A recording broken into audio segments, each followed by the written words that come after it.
नमस्कार, आज मैं राजधानी दिल्ली में हूँ और 38 साल हो गए हैं भोपाल गैस ट्रेजेडी को। तो आज भोपाल से करीबन 2000 के करीबन लोग आए हैं दिल्ली जंतर मंतर पर। तो आइए थोड़ा सा बातें करते हैं कि अभी भी ऐसा क्या है जो उनको मजबूर किया है वहाँ से यहाँ आने पे। मैम, आपका नाम? रेहाना भी है। हम जेपी नगर के रहने वाले हैं, वहाँ यूनियन कार्बेट के सामने रहते हैं। वो 3 दिसंबर को जो गैस निकली थी उसमें मेरे माँ बाप और 3 साल का भाई तीनों उसी दिन 3 दिसंबर की रात में ही ख़त्म हो गए। और 8 महीने मेरी माँ के पेट में बच्चा था, वो दूसरे दिन ख़त्म हुआ। जैसे हमें नहलाने वाले नहीं मिले थे तो इसकी वजह से उनको रख लिया था रात। तो हम लोगों सब ने कहा बच्चा फड़क रही है, बच्चा फड़क रही है। अब वो कैसे उसकी दम निकला, दूसरे दिन वो बच्चा ख़त्म हो गया। उसी दिन लेके गए, फिर दूसरे दिन ही लेके गए उनको दफनाने के लिए। कितना मुआवजा मिला आपको उस टाइम? हमें उस टाइम पे है ना 1-1 लाख रुपए मिला था, फिर उसके बाद 8-8 लाख रुपए मिले। तो अभी आपकी क्या मांगे हैं? अभी हमें 25,000 वालों की मांगे हैं कि जो 25,000 वाले जो बीमार हो रहे हैं उन लोगों के लिए सही मुआवजे दे सरकार, और है ना यहाँ से सही इंसाफ हो उन लोगों के लिए कि अभी 25,000 रुपये दे के उसमें कोई इलाज तो हो नहीं रहा है ऐसा में। और इससे ज़्यादा लोग बीमार हो रहे हैं, टीबी हो रही है, किसी को कैंसर हो रहा है, किसी को हो रहा है। मुझे भी शुगर है, बीपी है, मैं भी वो गोलियाँ खाती हूँ। 1 महीने की दवा लाती हूँ सेंटर से, वहाँ से ला के खाती हूँ। मैं 1 महीने भर की दवा लेके आती हूँ। इसलिए मेरा कहना है कि सबको सही मुआवजा दिया जाए। आपका नाम होगा? जी, मेरा नाम बालाराम, जेपी नगर भोपाल से आए। जेपी नगर से मैं जूनियर कार्बेट के सामने मेरी झुग्गी बनी हुई है। मैं झुग्गी का नंबर है 430, वार्ड नंबर 13 है। मैं गैस से मेरी आँखें पूरी ख़राब हो चुकी हैं। मैं अगर चलता हूँ तो मेरे को एकदम चक्कर से आते हैं। और मेरा माँ बाप और मेरा छोटा बड़ा भाई रहा नहीं दुनिया में। अब मैं अकेला बच्चे हैं, बच्चे कभी करते हैं कभी नहीं करते हैं। बताओ, मैं मजबूर इंसान हूँ, क्या करके खा सकता हूँ। मैं आपसे वो आपकी सरकार से मेरे लिए कुछ सहायता चाहिए। हम ये दिव्यांगों को, विकलांगों को कोई सहायता नहीं दी गई है। क्या सहायता चाहिए? यही कि हमें कुछ काम धंधा कुछ मिला जाए, कुछ पैसे से मिल जाए तो हम कुछ काम धंधा कुछ बना सके। हमारे पास तो मकान भी नहीं है रहने के लिए, हम किराए के मकान में रहते हैं। आप कंपनी से कितनी दूरी पर रहते थे? हम कंपनी के सामने रहते थे, रोड के उस तरफ हम कंपनी के सामने रहते थे। हम तो हमारा झुग्गी नंबर 430 है, वो वहीं पर ही बिल्कुल जूनियर कार्बेट के बिल्कुल सामने ही है बिल्कुल। हो आपको कैसे पता चला कि वो गैस ट्रेजेडी या जो क्या हुआ था? उस दिन बुधवार था, रात को करीबन 12:20 का टाइम था। मैं उस समय देखा था ऊपर से कुत्ता बिल्ली भाग रहे चद्दर के ऊपर से। मैं सोचा कौन सा बवाल आ गई है ये।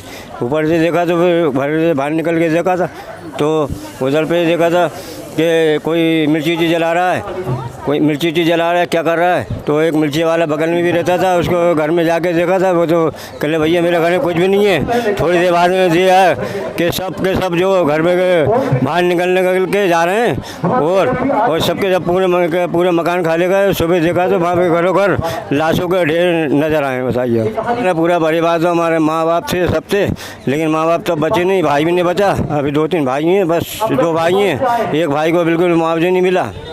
ये आपकी आंखों का कारण भी वही गैस ट्रेजेडी है? जी, पहले मैं स्कूल पढ़ता था, उस समय 4वीं क्लास पढ़ता था। अब जब से गैस लगी जब से मेरे को दिखनी एकदम कम हो गई है। मेरे को बताइए मैं क्या कर सकता हूँ। मैं चलता हूँ तो मेरे को चक्कर से आने लगा। तो रात के टाइम तो मैं देख भी नहीं सकता हूँ, साहब डंडे के जरिए देखता हूँ। मैं दिन ही दिन में चले जाता हूँ घर पर। आपका नाम? मेरा नाम रमेश पवार है, भोपाल से हूँ सर। मैं जब गैस 1984 में निकली थी तो सब लोग अपनी जान बचाने के लिए इधर उधर भाग रहे थे। वो गैस निकलने से आंखों में जलन हुई, कई लोगों को मृत्यु हो गई, कई बच्चे मर गए, कई जानवर मर गए। और उस वक्त सब अपनी अपनी जान बचाने के लिए इधर उधर भाग रहे थे। तो सर हमें एक मुआवजा के रूप में करोड़ों रुपए दिए गए, मगर हमें हमारे खाते में सिर्फ हमको मात्र 1% का भी हमको लाभ नहीं मिला। मात्र 25,000 रुपये दे के हमें संतुष्ट कर दिया गया। और हमारे जो धनराशि थी करोड़ों अरबों रुपए की, वो सब सरकार ने डकार ली, वरना हमें उसमें से कुछ भी नहीं दिया।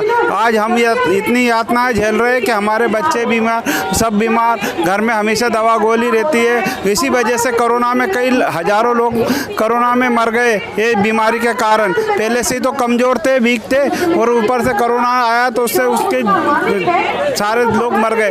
तो जो कुछ बचे हैं तो वो अपना जीवन जीने के लिए बहुत मजबूर है। बहुत दयनीय जीवन है उनका, बहुत स्थिति ख़राब है, ना उनको कोई जॉब है, ना कोई काम है, ना कुछ भी नहीं है। हर तरह से परेशानी है। इसलिए हम अपना दुख तकलीफ सरकार को दिखाना चाहते हैं कि सर आप आके खोलो और हमारे 38 साल का दुख हमें देखते हुए हमारे मुआवजे का सही राशि हमें दी जाए सर। क्या अभी भी वहाँ पे कोई गैस ट्रेजेडी से कोई बीमारियाँ अभी तक चलती आ रही है? हाँ सर, अभी काफ़ी बीमारियाँ, बहुत सारी बीमारियाँ हैं। हमेशा हॉस्पिटल भरे रहते हैं और गैस कांड के नाम पे जिस हॉस्पिटल में हम जाते हैं वहाँ पे कोई सुविधा उपलब्ध नहीं रहती है, ना दवाइयाँ टाइम पे मिलती, ना डॉक्टर मिलते, और बोलते बस यही सब कुछ है। दवाइयों के नाम पे हमें दो गोली दी जाती है और भगा दिया जाता है कि जाइए। आपका नाम? मेरा नाम प्रकाश है। मैं भोपाल में आदर्श नगर में रहता हूँ। उस रात को मैं भोपाल कबाड़ खाने में रहता था, यूनियन कार्बेट से लगा हुआ है। मेरी एक बच्ची पैदा हुई थी, वो अपाहिज पैदा हुई थी, और मैं जब से भोपाल गैस खुली है, जब से हम लोग घर बहुत परेशान रहते हैं, हाथ पैरों में ताकत नहीं बची है, और घर वाले भी बोलते हैं कि पापा तुम लोग बच गए, नहीं तो आज हम लोग कहाँ से आते दुनिया में। तो हम लोगों ने बहुत बड़ी खतरनाक रात देखी है, वो अंधेरी काली रात थी, और उस टाइम में हम लोगों को होश सवाद नहीं था कि कहाँ जाए किधर भागे, लेकिन वो ऊपर वाला था जिसकी मेहरबानी से हम लोग बच गए। हम सरकार से ये प्रार्थना करते हैं कि हमारे जख्म पे कुछ हमें थोड़ा सा सहायता दिया जाए। कितने लोगों की मौत हुई थी? मौत तो सरकार का कहना है कि 16,000 मौतें हुई हैं, अभी तक का आंकड़ा है 26,000 मौतें हुई हैं। इसमें भी आंकड़ों का खेल हमारी मध्य प्रदेश सरकार हो या दिल्ली सरकार कर रही है।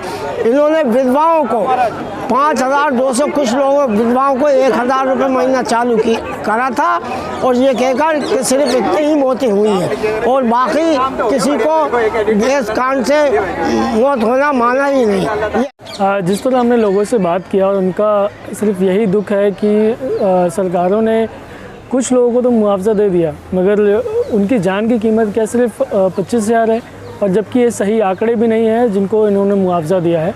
तो इनकी मांगे यही है कि सरकारें उन आंकड़ों को सही तरीके से जांचें, और उन सभी को, जो लोग मरे हैं, जिन लोगों की फैमिली में जो लोग चले गए हैं उस हादसे के बाद, उनको उन आंकड़े में जोड़ें। मैं आशीष, दिल्ली से, इंडिया अनहर्ड के लिए।